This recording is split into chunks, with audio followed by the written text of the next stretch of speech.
Okay, hi, my name's Troy, and oh, my phone's slipping. And I'm going to be doing my reflective journal on my experiences AMB 339. So, look, I've got three little things that I've picked up this semester, and they're all individual aspects of the journey, I guess you could say.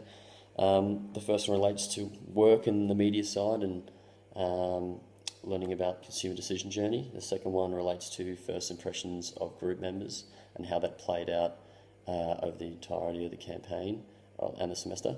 And the third one relates to a personal discovery literally about 5 minutes before the pitch, which I was quite excited about. Sorry, this keeps slipping. Yeah, there we go. So the first one, the consumer decision journey. Look, before we started this subject, I really didn't have any prior knowledge about this journey. I mean, we had the speaker, and I can't remember his name, the guy from Hong Kong, and he spoke about how his campaign development always started with a consumer decision journey, with a consumer experience map. And I think Adam and Caitlin, our creatives, really brought that in to the creative strategy. And yeah, I didn't know how much it was possible to do that stuff. I really thought it was actually really difficult, and you needed to probably put a lot of money into research, stuff like that. But once we started doing the research ourselves, it actually was feasible, and it was we were able to do it. And just from the media point of view, like, I just had to understand that every touch point is a different stage of purchasing, and they're all media touch points. They're all ads, or there's certain things that people see, and those accumulated impressions over time create that purchasing decision. And that was one of the things that I'd never really thought about. I always thought it was too hard, but it ended up working out. So the second one is also related to other members of the group. It's related to the first impression of somebody in the group who ended up not doing much work, and he one Josh, and I had a bad first impression of him because of something he said. I was just looking at social cues in an article called Untrustworthy Team Members, or Social Cues of Untrustworthy Team Members, sorry.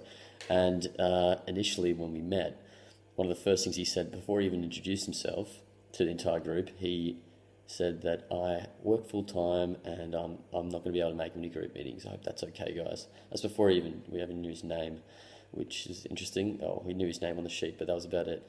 So that was pretty funny that as soon as I heard that, I was like, this guy, he's just, he might be doing a bit of social loafing, a bit of free writing this semester. And that was literally my first impression. And it turned out to be right. Which is, these things happen in groups. You always got that, you might have that one person, but that's fine. I found it funny that cue hit me initially, and it played out true. Now the third one's the most exciting one for me because it was related to a personal discovery when we were practicing a pitch about 2 hours before the actual pitch. We were going over time by about 10 minutes. We were going about 25. It was a bit of a disaster. Everyone was trying to cut down parts.